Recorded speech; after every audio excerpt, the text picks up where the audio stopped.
बोलिया करते उसने, वो बहुत कीमती होती थी। अब ये लालची संत और उनके शिष्य, एक संत के पास 500 शिष्य थे, 500 के 500 लूडे लंगड़े भी ले लिए कि सारे की एक एक दौड़ मिलेगी और 5,000 रुपये एक टाइम पे मिलेंगी, सारी मैं रखूंगा, फिर उन्हें बेच कर ठाट कर अपना मेरे पास आएंगे। वह लूडे लंगड़े बीमार शुमार मरीज जितने भी वो थे वह शिष्य सारे आंक लिए। तो कहते हैं 64 लाख वो व्यक्ति ना, वहां पर 18 लाख व्यक्ति इकट्ठे हो गए और परमात्मा अपनी झोंपड़ी में विराजमान है। सुबह रविदास जी महाराज जो कबीर साहब के ज्यादातर संग रहते थे, रविदास जी बाहर घूमने के लिए, सुबह निपटने के लिए बाहर निकले तो देखा दुनिया जहां तक देखा मनुष्य मनुष्य नजर आ रहे। रविदास जी ने पूछा भी तुम कैसे आए हो महापुरुषो? और रविदास जी से पहले काशी के लोगों ने औरों ने भी बहुत पूछ लिया था। तो वो संत जन जो आमंत्रित किए हुए आए हुए थे वो कहने लगे काशी के लोगों तुम कौन सी दुनिया में रहते हो, तुम्हें पता नहीं और हम इतनी दूर से चलकर आ गए हैं कि कबीर यहां भंडारा कर रहा है। कबीर भंडारा कर रहा है? रविदास जी ने पूछा कौन कबीर? वो कहते हैं जुलाहा कबीर, कबीर पुत्र नीरू। और देखो हमारे पास चिट्ठी गई है। रविदास जी ने पूछा कोई तुम्हारे पास पत्र है? कहा देखो ये पत्र गई, हम वैसे नहीं आते किसी के यहां बिना बुलाए। रविदास जी तो वापस आ गए, आके कबीर साहब की झोंपड़ी में पहुंचे कि सतगुरु आज तो काशी त्यागनी पड़ेगी अपन को, आज तो हद होगी। कबीर साहब ने कहा क्या बात होगी ऋषि? आज जो संत जी बैठो, क्या बात होगी भक्त? कि भगवान आपके नाम की झूठे पत्र लिखे हुए नकम्या ने, और ना जाने कितनी दुनिया आ रही है। ये भगवान जहां तक देखो इंसान इंसान सबके पास चिट्ठियां हैं और कहते हैं कबीर साहब भंडारा करेंगे। परमात्मा ने कहा रविदास आजा बैठ जा और कुंडी ले ला, आप बाहर नहीं निकलेंगे और भाई आज का दिन पूरा कर लूं, रात में मैं अपने बच्चों को और अपने माता पिता को लेकर यहां से निकल जाऊंगा। ये यही चाहते हैं कि मैं यहां से चला जाऊं, भाई आज के बाद मैं यहां नहीं रहूंगा, ये तो पीछे पड़ दिए। रविदास जी बैठ जाओ भगत जनाब। रविदास जी बैठ गए, कुंडी ला ली अंदर की। उधर से सिकंदर लोधी के पास भी उसके शेख तकी पीर ने, क्योंकि शेख तकी हेड ऑफ द डिपार्टमेंट था मुसलमान धर्म का, उसने भी पता लग गया, उसी की सलाह से सारा ये काम हुआ था। हिंदू मुसलमानों के सारे मिले जुलों के ये मुखियाओं के काम थे। तो सिकंदर लोधी के नाम भी चिट्ठी लिख रखी थी कि आप भी आइएगा, कबीर साहब भंडारा कर रहे हैं। अब गुरुदेव भंडारा कर रहे हैं तो शिष्य ने तो आना ही था। सिकंदर लोधी बोला हम अवश्य चलेंगे। शेख तकी यही चाहता था कि सिकंदर एक बार चले और वहां कबीर साहब पाएगा नहीं, ये बहुत इसका महिमा का प्रशंसक बना हुआ है, पता लग जाएगा ये इसके भी कैसा वो संत है। क्योंकि शेख तकी ईर्षा करते थे और कबीर साहब को नीचा दिखाने के ही दाव में रहते थे। सिकंदर लोधी जी सैकड़ों सैनिकों को साथ लेकर अंगरक्षकों को हाथी पर बैठकर काशी पहुंच गया निश्चित दिन को सुबह सुबह। वहां देखा कि वहां पूछा भी कोई यहाँ, वहां क्या देखा परमात्मा ने क्या किया, कबीर साहब वहां बैठे हैं और रविदास जी भी बैठे हैं, सारा परिवार अपना काम लग रहा अंदर बैठे हैं। तो परमात्मा ने अपना दूसरा रूप बनाया और सतलोक पहुंचे कबीर साहब। और वहां से 9 लाख बैलों के ऊपर, जैसे ये थैले डाल के गधा के ऊपर घोड़िया के ऊपर रखते थे, ऐसे पहले बैलों के ऊपर ट्रांसपोर्टेशन हुआ करता, बंजारे होते थे। उन 9 लाख बैलों के ऊपर वहां से सतलोक से सारी खाद्य सामग्री लाके और वहां काशी के उस चौपड़ के बाजार में एक स्थान था बहुत लंबा चौड़ा, वहां पर टेंट लगा दिए। सफेद टेंट कति ऐसे चमक रहे और सब जगह भंडारा शुरू कर दिया। और स्वयं एक केशव नाम का बंजारा अपना रूप दूसरा बना के प्रभु और केशव नाम रख के और बैठ गया एक टेंट न्यारा ला के। सिकंदर लोधी ने पूछा भाई ये भंडारा चल रहा है, गुरुदेव कहाँ पर हैं, कबीर साहब कहाँ हैं, कबीर प्रभु कहाँ पर हैं? अब खाने वाले कहने लगे हमने तो पता नहीं कबीर कहाँ है, लेकिन यहाँ की व्यवस्था ये व्यक्ति कर रहा है जो इस टेंट में बैठा है।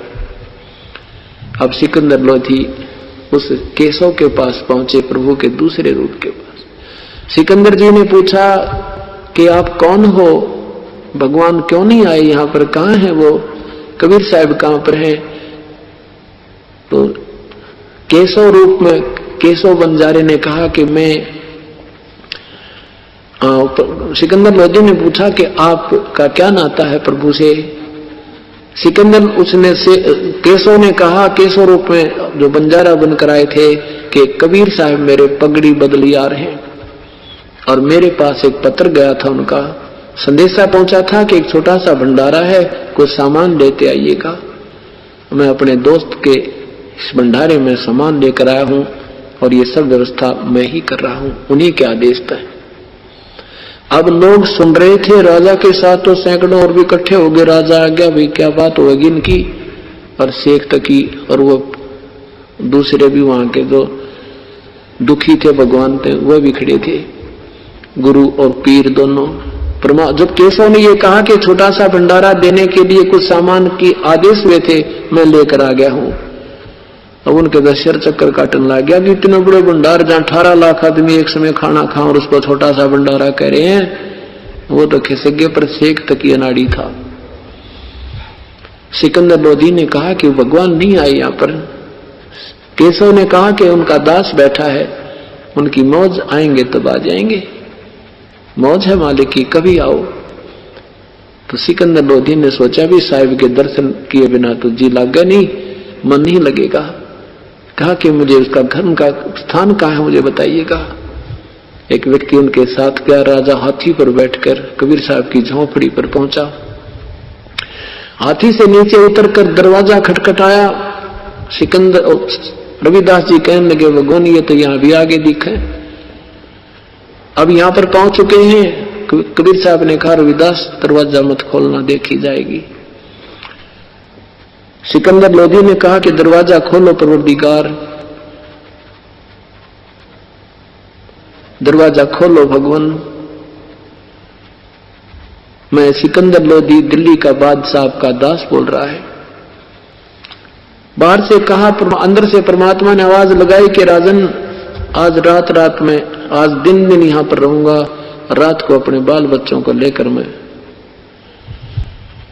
किसी कहीं और चला जाऊंगा दूर। प्रभु ये मुझे जीने नहीं दे रहे, मैं कहता हूं भले ये मानते हैं बुरी, अब सब मेरे पीछे पड़ चुके हैं, जन जन को मेरा दुश्मन बना दिया है और मेरे पास आहार कराने को परिवार को भोजन नहीं है और मेरे नाम झूठी चिट्ठी लिख दी है राजन, और 18 लाख व्यक्ति मेरे द्वार पर आ गए हैं, अतिथि आए हैं, मैं कहां से बाहर कराऊं, मेरी बेइज्जती करवानी है इन्होंने। सिकंदर लोधी कहता है, भगवान आप मुझे नहीं बहका सकते मेरे दाता, आप किसी और को तो बहका सकते हो। हे परमात्मा, देखो तो आपने कैसे रंग ला रखे हैं। हे परमेश्वर, वहां तो जय जयकार हो रही आपकी, आपने भंडार भर रखे। केशव नाम का बंजारा आपका दोस्त वहां पहुंच चुका है और आपकी जय जयकार हो रही है। जो भी कोई इच्छा करते हैं खाद्य, जो वेजिटेरियन जो खाने की, उनको हर चीज मिल रही है प्रभु। और आपके दर्शनाभिलाषी वो देख रहे हैं वहां के आने वाले भक्तजन कि कहां वो परमात्मा, कहां वो कबीर, एक बार दर्शन तो कर लें जिन्होंने ऐसे मोहन भोजन हमें कराए।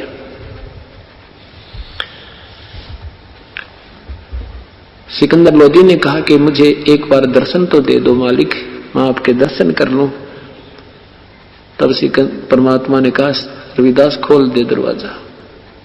अब जो ही दरवाजा खुला, सिकंदर लोधी ने दंडवत प्रणाम किया अपने परमेश्वर के चरणों में मुकुट समेत और चरणों में सिर रख के कहने लगे, परमात्मा एक बार दर्शन दे दो, बहुत लोग आपका इंतजार कर रहे हैं। हे परमात्मा, ऐसा भंडारा, ऐसा सिस्टमेटिक, इतना प्रेम से भंडारा चल रहा है प्रभु, देखते ही आनंद आते हैं, आपकी जय जयकार हो रही है। परमात्मा कुटिया से बाहर आए तो कहते हैं आसमान से फूल बरसन लगे, उस परम पिता के ऊपर आसमान पे फूल बरसन लगे, सुगंधित फूल। रविदास जी चौर करते हुए अपने प्रभु के साथ पीछे हो लिए। सिकंदर लोधी ने अपने हाथी के ऊपर एक रूम बना दिया करते थे राजा के रेस्ट करने का, उसमें चारों तरफ दरवाजा होता था, वो चारों तरफ का दरवाजा खोल कर ऊपर रखवा दिया, चारों तरफ से खोल दिया उसको, और परमात्मा को अपने हाथी व उस अपनी ही अंबारी में बैठाकर उस रूम में बैठा लिया, और साथ में रविदास जी को बैठा लिया, और कहा रविदास जी से कहा कि मुझे दे दो सेवा, चवर मैं कर लूं अपने भगवान पे, आप तो रोज ही करते हो। और सिकंदर लोधी अपने भगवान पर, अपने प्रभु पर चवर करता हुआ और सारे बाजार में घुमा दिया। कोई देख रहे हैं ये कौन है, कि यही तो है कबीर। ये राजा चवर किस पे कर रहा, कि कबीर पे चवर कर रहा, कबीर परमात्मा पे कर रहा है। दुनिया देख रही है, जय जयकार हो रही है, सारे मेले में घूम कर, और फिर आ जाते हैं जहां पर केशव रूप में परमात्मा दूसरे डबल रोल में बैठे थे। अब केशव, जो ही केशव ने एक व्यक्ति भेजा कि भगवान को, कबीर साहब को बुला लो, इस टेंट में आ जावे। जो ही वो बुलाने गया तो कबीर साहब जब वहां पहुंचे उससे पहले ऑटोमेटिकली कहते एक तख्त आ गया आकाश तय, अपने आप उस पर बिल्कुल सफेद चादर आ गई, गद्दा बिछ गया, और इतनी सुंदर स्टेज बन गई परमात्मा की वहां विराजमान होने की। उस पर जाकर परमात्मा विराजमान हो गए। दूसरी तरफ केशव रूप में बैठे हैं, दूसरी एक तरफ वो स्वयं कबीर रूप में बैठे हैं, और कहते हैं 8 पैर तक 24 घंटे तक चर्चा चलती रही। प्रश्न करता है केशव, उत्तर देते हैं परमात्मा। अब उन निकम्मों ने तो किया था भगवान के साथ बेइज्जती करने के लिए, भगाने के लिए, और उस दृश्य को देखकर सुनकर उस तत्व ज्ञान की गोष्ठी को कई हजारों लोग उपदेश लिया परम पिता कबीर परमेश्वर से, त्याग दिए वो नकली गुरुओं को। अब सुबह समापन हुआ भंडारा, तीसरे दिन भंडारा समापन हुआ। सब बंजारों ने सब अपना सामान समेट के और बैलों पर डालकर प्रस्थान कर दिया, संकेत कर दिया केशव रूप में कि आप चलिए, मैं आ रहा हूं। अब सब लेकर के वो बैल और बंजारे, वो जिमाने वाले भी सतलोक से ही हंस आए थे, और सतलोक के ही वो हंसी बैल बने थे, और सतलोक से वो आहार आया था। 18 लाख आदमियों की व्यवस्था सरकार करके दिखा दो 2 घंटे के भीतर, और वो जो मांगे हलवा, कचौड़ी, पकौड़ी, खीर, खांड, सब कुछ, पूरी मांडे सारे दर दिए परमात्मा ने आगे। अरे एक असरपी, 5 असरपी, साथ में एक कंबल यानी दोहर। सिकंदर लोधी खड़ा था, साथ में केशव खड़ा है, परमात्मा खड़े हैं, केशव रूप में प्रभु खड़े हैं, और भी दर्शक सैकड़ों की संख्या में सैनिक हैं, दर्शक भी खड़े हैं। क्या देखते हैं कि दरिया को पार करना था उन बैलों ने, और दरिया अपने फुल स्विंग पे बहुत तेज बह रहा था, गंगा को पार करना था। अब क्या देखा कि गंगा बिल्कुल इतना पानी हो गया जैसे घुटनों पानी होता है, और वो बैल और बंजारे पार होते ही वो फिर फुल स्विंग पे होगी, फुल भरगी। अब वो देख रहे हैं उस गंगा के साथ ही वो सत्संग हो रहा था, समागम।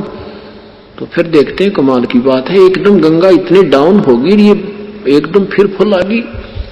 इस पर तो विशेष ध्यान नहीं दिया। फिर देखा भी वो बंजारे गए, केशव से कहा सिकंदर ने कि वो तो बहुत दूर चले गए होंगे आपके बंजारे, आप दूरी बहुत हो जाएगी, आपने जाना नहीं। तो उसने देखा कि कहाँ चले गए, देखा तो कहीं बंजारे ना बैल कुछ भी दिखाई ना दिया। नहीं तो 18 लाख बैल चले, 9 लाख बैल का लाइन लग जाए तो 4 किलोमीटर में पूरी ना होए, और बहुत दूर तक दिखाई दिया करते हैं। 2 मिनट के बाद ना बंजारे दिखे ना बैल दिखे। और केशव कहता मुझे दूर नहीं होती, मुझे देर नहीं होती। वहां से केशव रूप कबीर परमात्मा में समा गया, वहां अकेले कबीर परमेश्वर रह गए। बोलो सतगुरुदेव की जय। अब शेख तकी क्या कहता है वो निकम्मी आत्मा। सिकंदर लोधी ने कहा कि देख शेख तकी, आपने देखे भंडारे मेरे गुरुजी के। शेख तकी कहता है ऐसे भंडारे हम 100 कर दें। हाँ, ये क्या भंडारा दिया, ये तो महोत्सा किया उसने।